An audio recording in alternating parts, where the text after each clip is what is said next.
Bom, bora lá. Vou fazer a parte 2, já falando a quantidade de vezes que eu tentei ajuda e como que era, entendeu? Uma coisa que vocês têm que identificar é o que é incomum entre esse tipo de agressor, narcisista, agressor.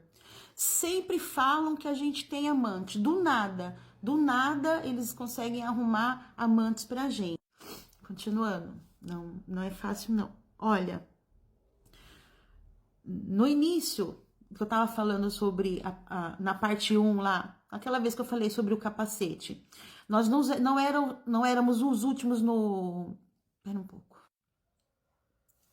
Não éramos os últimos do comboio. Atrás de nós estava o Batoré, que viu aquela movimentação estranha, tal, não sei o quê, me viu até gritando assim, ai, para, lombada, a gente vai cair.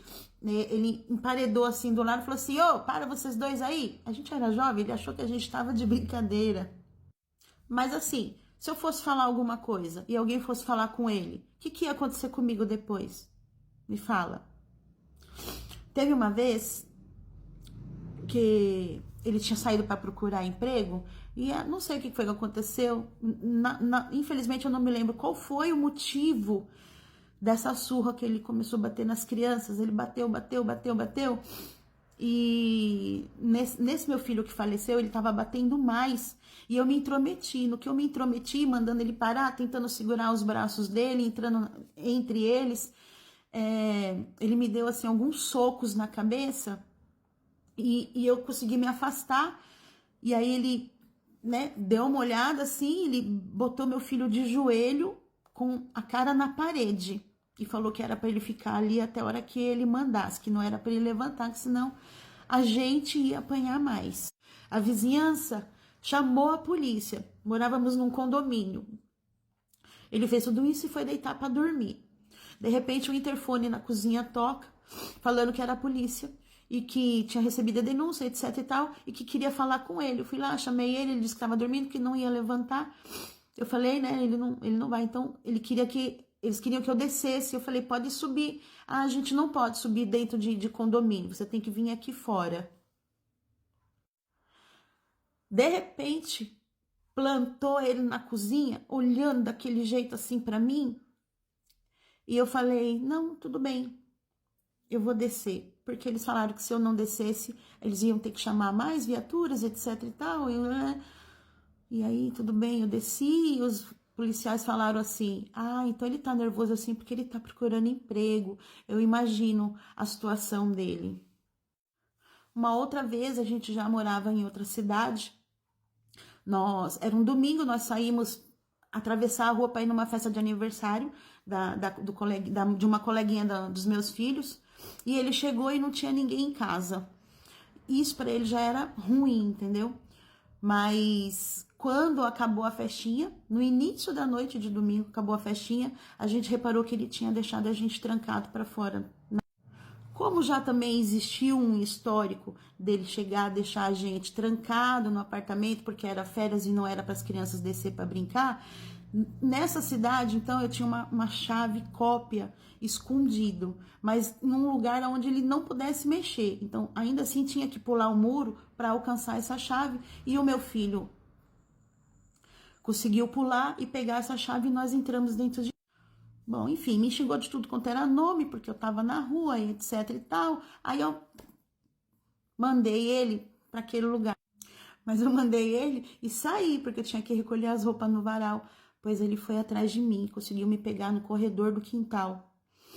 E me derrubou no chão, e muito chute, muito chute. Eu me lembro das minhas filhas gritando, a pequena segurando ele pela camiseta, pedindo para parar. Meus filhos no portão, gritando, pedindo ajuda para os vizinhos. Não era tarde da noite. Ninguém apareceu. Ninguém. Ele bateu até ele cansar, deitou e dormiu. Bom, na cidade onde eu moro, tem um lugar que chama Mão Amiga. E eu fazia tudo para botar meus filhos fazendo curso lá. E eu também fiz alguns cursos lá. Mas por que eu seguia isso? Porque ele viajava, ele era caminhoneiro. Mas o que aconteceu?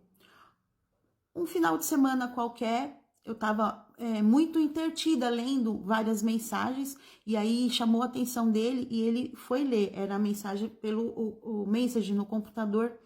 E ali era uma conversa entre eu e minha filha mais velha, que morava em São Paulo com os avós, falando sobre ela ter se assumido. Eu sei que era algo que ele já sabia, porque ele já havia comentado, mas ele leu que eu estava dando apoio para ela. Ali de novo, eu fui chamada e apanhei de novo por estar apoiando a minha filha. Bom, tudo bem. No dia seguinte, né, ele tinha que carregar o caminhão e pegar na estrada e tal. Uma vida normal assim, né? Tipo, nós tranquilos. Eu cheguei nessa ONG e conversei com algumas pessoas e a resposta era assim, realmente é complicado, né? Nossa, então isso e aquilo, mas ninguém me dava assim uma luz para eu saber o que eu podia fazer. Mas deu errado. Ele não pegou viagem, ele tinha que esperar algum horário com outro caminhão. Bom, enfim, de repente ele apareceu em casa, a gente não tava. Eu tava lá nessa ONG. E mais, nesse mesmo dia ele descobriu que eu tava estudando escondida. Eu tava tentando terminar o ensino médio no mesmo horário dos meus filhos, porque eu também conversei com a diretora, expliquei a minha situação, pedi para ela deixar eu, nessa idade, estudar junto com as minhas crianças.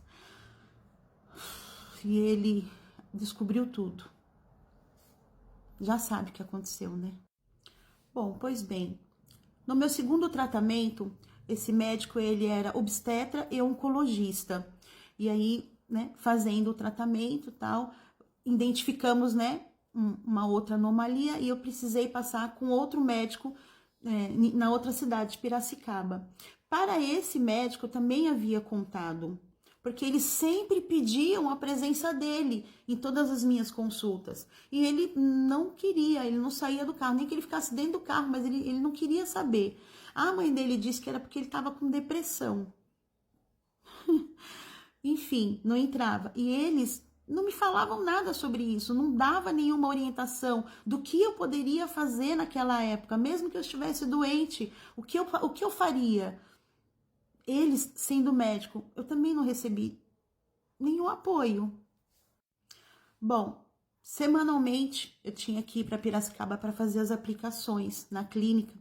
E chegou o momento que o médico falou que ele não ia mais aplicar se eu não tivesse com alguém responsável. E aí eu conversei com ele e dessa vez ele entrou. Caraca, mano, o médico falou assim: "Ô, corajoso, bem-vindo", e conversou com ele sobre toda a minha situação. Pra quê? No retorno para casa, de uma cidade para outra, em torno de uma hora e pouco, esse homem veio gritando comigo, me xingando, me ofendendo, falando coisas horríveis durante a viagem toda. Eu ficava calada, eu tava presa dentro de um carro, o que eu poderia dizer? O máximo eu olhava assim pro lado, eu via as pessoas olhando, passando de carro, olhando, e ninguém fez nada. Depois disso, ele nem foi me levar mais para fazer as aplicações. Ele disse que se eu quisesse fazer aplicações, eu que me virasse, eu que fosse a pé, isso e aquilo. E um vizinho, graças a Deus, também de motoclube da cidade, ele e a esposa passaram a me levar toda semana, 7 horas da manhã lá. Até que chegou o dia que eu precisei acabar com isso. O tratamento me deixou muito debilitada. Eu precisava de ajuda dos meus filhos para levantar da cama, para eu me sentar, para eu usar o banheiro. Eu não conseguia comer aquelas papinhas, uma, duas colheres, o resto já não descia mais. Banho era com cadeira e com as minhas filhas ajudando. Uma vez ele chegou do trabalho e disse que o sabonete que ele tinha deixado lá inteiro estava muito pela metade. O que tinha acontecido?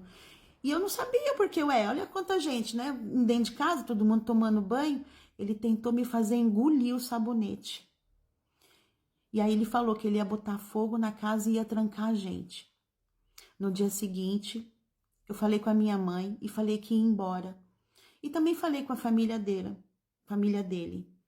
Realmente, ela fez uma promessa. Ela falou que se eu abandonasse o filho dela, que ela ia tirar tudo de mim. Tudo, tudo. Bom, ela cumpriu a promessa. Fiquei sem minha casa, fiquei sem meus filhos. Mas eu fiquei viva. Porque meu filho, ele falou assim: meu pai fez isso porque você estava ignorando falar com ele. Até meus filhos já estavam aprendendo.